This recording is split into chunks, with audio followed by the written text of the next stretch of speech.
Eat breakfast with me.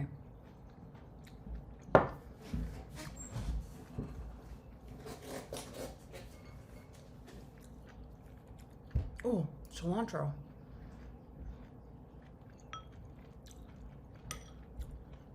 The primary function of Intuitive Public Radio has been public access tool sets for survivors. We have been organizing our brains around this for such a long time. We have opportunities now to organize a bit differently. At first, this is challenging.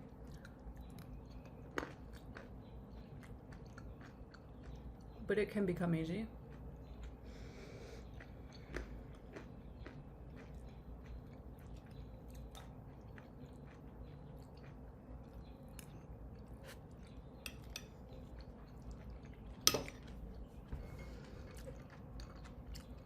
Public, private. Good morning. Intuitive Public Radio toolsets originally were for creating public access points for people cut off from the privilege of private access points.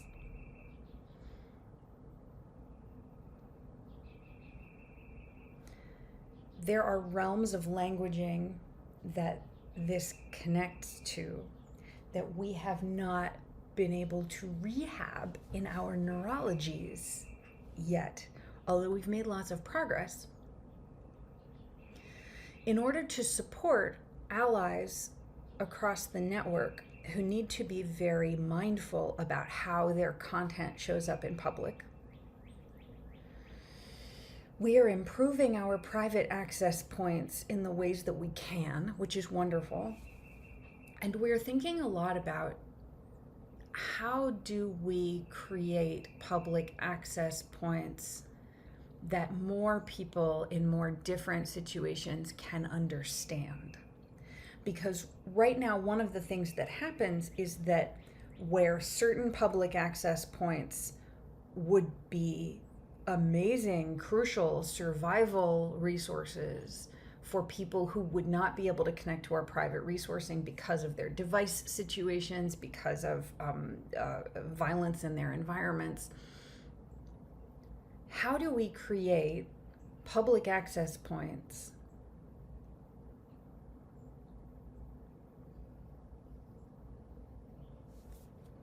without the inherent conflicts that we've had about public access points? I mean, is the reason we have conflict as part of our public access points, is that because the way that business methods have been organized for so long has been to appease and support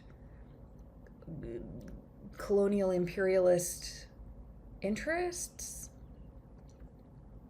Yes, in certain ways, maybe not in all ways.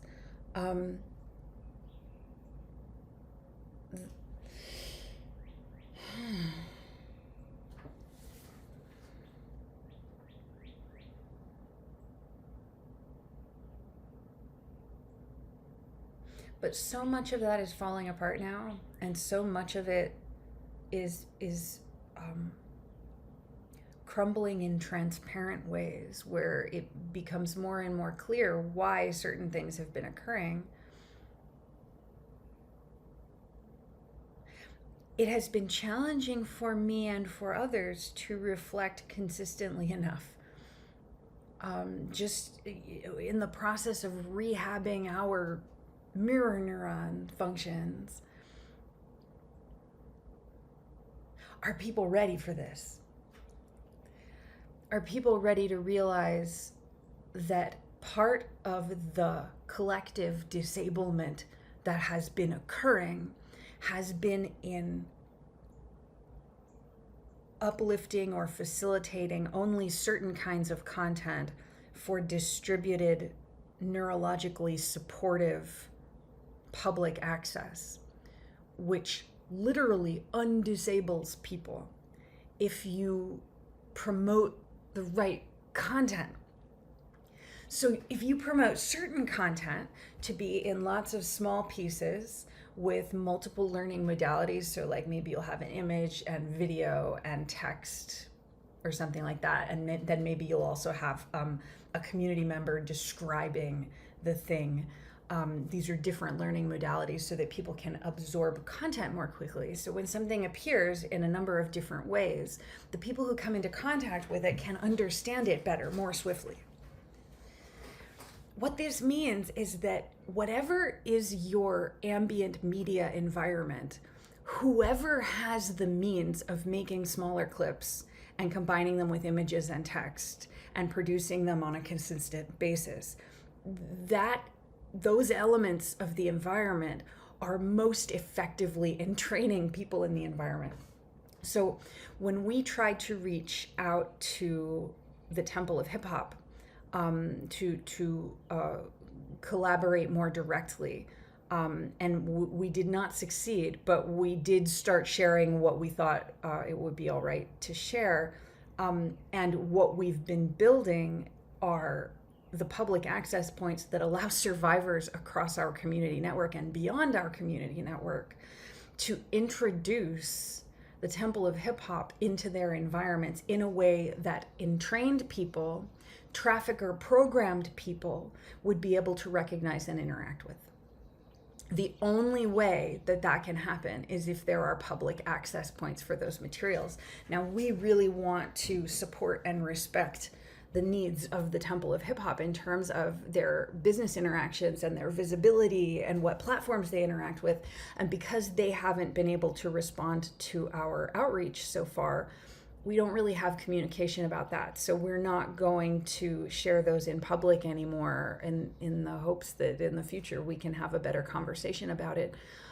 We're continuing to organize for private groups, but taking away those public access points means something profound to the members of our network who need the Temple of Hip Hop itself to have improved support for creating ambient media outreach, so that more people have the neurological opportunity to understand what KRS is saying, what Sun One is saying, what G Simone is saying.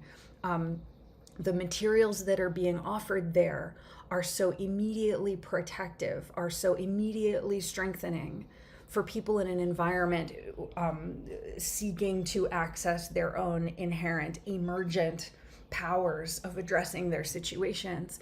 We need people to have the Temple of Hip Hop nearby and accessible to them, not just because it's a great thing, but because it's one of very few resources that we have found that inherently is delivering information that people can use right away to stop and prevent human trafficking operations happening in their environments. That's how we've been using it.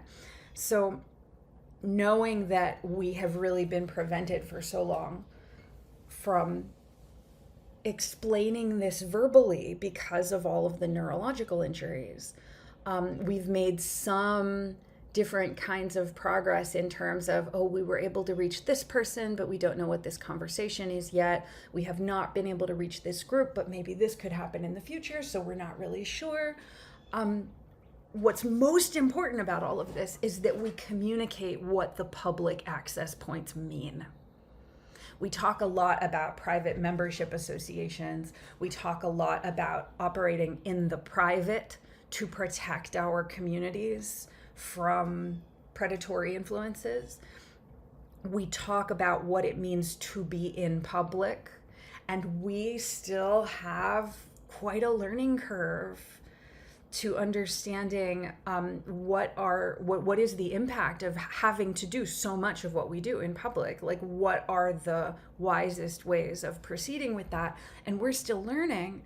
But one of the things that is very clear is that many of our community members never manage to reach resourcing unless it is coordinated to be accessible to them in certain ways. And this kind of infrastructure, we've been building this out of situations of violence with our different individual lived expertise. I have a huge amount of community infrastructure building experience over I guess multiple careers in my life, but my access to my brain in that regard has been compromised by physical violence of very extreme kinds.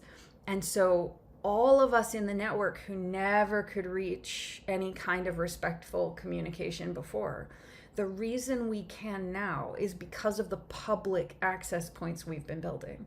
So maybe we won't be working with public access points with the Temple of Hip Hop, at least for the near foreseeable future.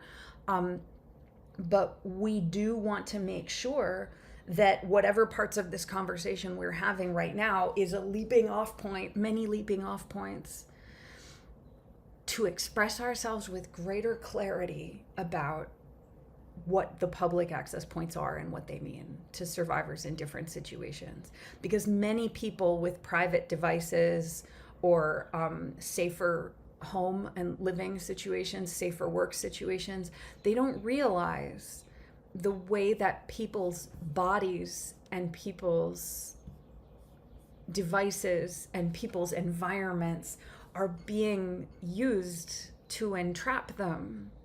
And if you haven't had a particular experience of this destroying your life and your safety, you may have no idea how it works. And it's pretty important that we exchange accurate information and share these things with one another.